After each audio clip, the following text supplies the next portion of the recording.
Sindir Australia dan AUKUS, Indonesia usulkan regulasi kapal selam nuklir di pertemuan PBB.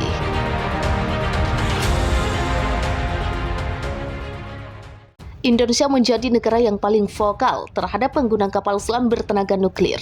Hal itu mengingat pengembangan kapal selam tersebut di Australia.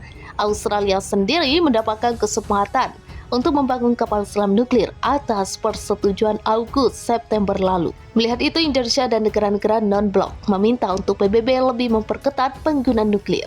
Penggunaan terkait uranium dalam jumlah besar yang diperuntukkan untuk keperluan senjata. Keputusan Indonesia ini didukung oleh Malaysia seputar pembagian bahan nuklir untuk kapal selam. Kabar itu dikatakan oleh Tri Tarian, Direktur Jenderal Kerjasama Multilateral di Kementerian Luar Negeri Indonesia. Sebagai negara kepulauan, Indonesia pasti akan dilewati kapal selam itu. Oleh karenanya, kami Indonesia sangat serius menanggapi fenomena ini, terangnya di The Sydney Morning Herald.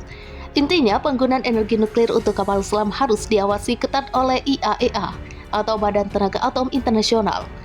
Kami berharap IAEA untuk melakukan pemeriksaan agar tidak terjadi proliferasi tambahnya. China sendiri terang-terangan memperlihatkan keberatannya terkait Australia dengan kapal selam nuklirnya dan mengklaim bahwa itu sangat berbahaya dan pelanggaran terhadap perjanjian non-proliferasi senjata nuklir yang dikenal sebagai NPT.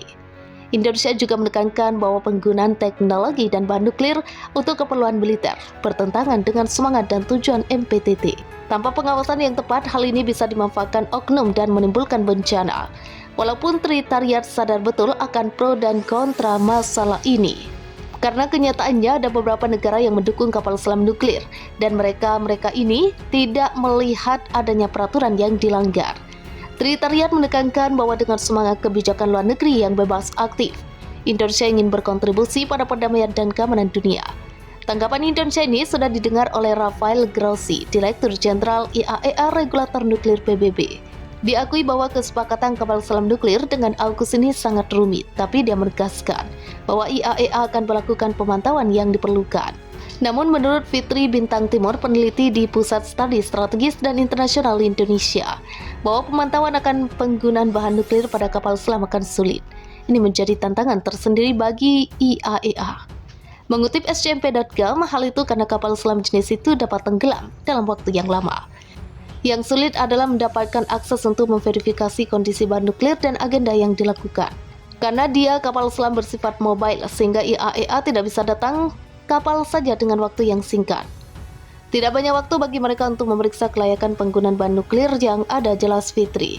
Kekhawatiran pun bertambah dengan pengawasan akan dilakukan oleh negara-negara bertenaga nuklir, sehingga standar akan berbeda, tidak sama seperti permintaan negara-negara non-nuklir.